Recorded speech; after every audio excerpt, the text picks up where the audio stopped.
জীবন কোনো সহজ গল্প না, এটা এক গভীর উপন্যাস যেখানে প্রতিটা অধ্যায়ে কষ্ট আছে, শিক্ষা আছে আর একটু একটু করে নিজেকে শক্ত করে তোলার গল্প আছে।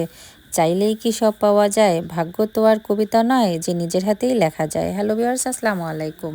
তো ঘুম থেকে উঠেই আজকে দেখতেছি গেদিবু সকাল সকাল চাল ভাজতেছে আর রং চা বানিয়েছে। তো আমি উঠে আজকে গেদিবুর হাতের চা আর এই তো চাল ভাজা খেয়ে নিলাম। আর এরপরে গতকালকে যে কচু পাতা, শাক পাতা সবকিছু রেডি করে রেখে দিয়েছিলাম, আজকে শোলকা পালকা রান্না করব। আপনাদের এলাকায় কি বলেন বলেন তো?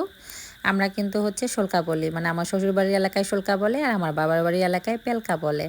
তো ছোট্ট একটা রিলস কিন্তু দেয়া আছে আমার এই কচু রান্নার। আজকে আমি আমার নানি আম্মার স্টাইলে রান্না করেছি, মানে কোনো কিছু একেবারেই কাটিনি। দেখেন কচুর ডাঁটা পর্যন্ত দিয়ে দিয়েছি।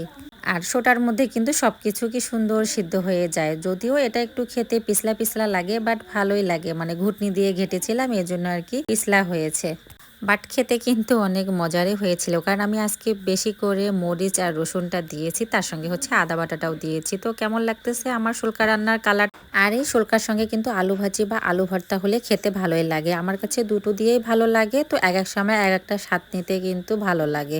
তো আজকে আমি আমার নানি আমাকে বললাম যে ছোট আলুটা মুচমুচে করে একটু ভাজি করো। তো দেখেন নানি আমাকে সুন্দর মুচমুচে করে ভাজি করে দিয়েছে। তো সকালবেলা রান্নাঘরে বসেই কিন্তু আমরা খেয়ে নিয়েছি। গতকাল রাতে কিছু ভাত রয়ে গিয়েছিল, ওগুলা একটু পান্তা ভাত করেছি। পান্তা ভাত দিয়ে শুল্কা আর আলু ভাজি খেতেও কিন্তু দারুণ লাগে।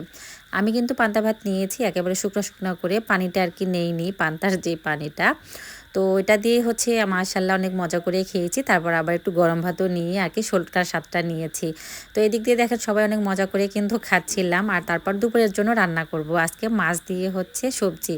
তো সবজি ছিঁড়তে গিয়েছি, আমার কদোয়া গেছে, কি সুন্দর কিন্তু কদোয়া ধরেছিল। তো ওই কদোয়া দুটো ছিঁড়তে গেলাম, আর এদিক দিয়ে ছাগলটা আমার পিছে পিছে যাচ্ছিল। ছাগলকে তো দেখানো যাবে না, নাহলে কদোয়ার গাছ খেয়ে ফেলবে। আমি তো কদোয়া ছিঁড়ে নিয়ে আসছি, নিয়ে আসার পরে আমি তো টাটকা সবজি দিয়ে মাছ রান্না করলাম। আর বিকালবেলা আমি তো কলা কিনতে যেতে চাইলাম, আমাদের গ্রামেই ওপাশে এই তো বড় ভাবি সহ। তো দেখি ওখানে দাঁড়িয়ে থাকতে থাকতে এক কলাওয়ালা যাচ্ছিল রাস্তা দিয়ে, তো ওনাকে ডাকলাম। ডাকার পরে দেখেন আমাদের এখানেই তো ওনার অর্ধেক কলা প্রায় বিক্রি হয়ে গেল, কারণ সবাই আমরা জায়েরা নিলাম কলা। তো কলাটা ওখানে অবশ্য চেক করলাম, মাশাআল্লাহ খেতে অনেক ভালো লাগলো। চিনি চম্পা কলা, একটু টক মিষ্টি আর কি, আমার কাছে কিন্তু ভালোই লাগে। তো মারবো কলার মতো তো আর হয় না, তারপরেও আর কি মন্দের ভালো, যাই হোক না থাকলে তো এটাই খেতে হবে। আর এদিক দিয়ে বিকালবেলা আবার আমি ওদেরকে সবাইকে একটু নাস্তা বানিয়ে দিলাম, চিতু পরোটা।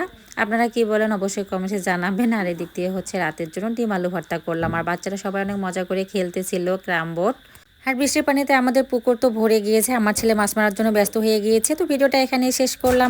নেক্সট ভিডিওতে ইনশাল্লাহ আপনাদের সঙ্গে দেখা হবে। সবাই ভালো থাকবেন, সুস্থ থাকবেন। ভিডিওটা ভালো লেগে থাকলে ফলো দিয়ে পাশে থাকবেন।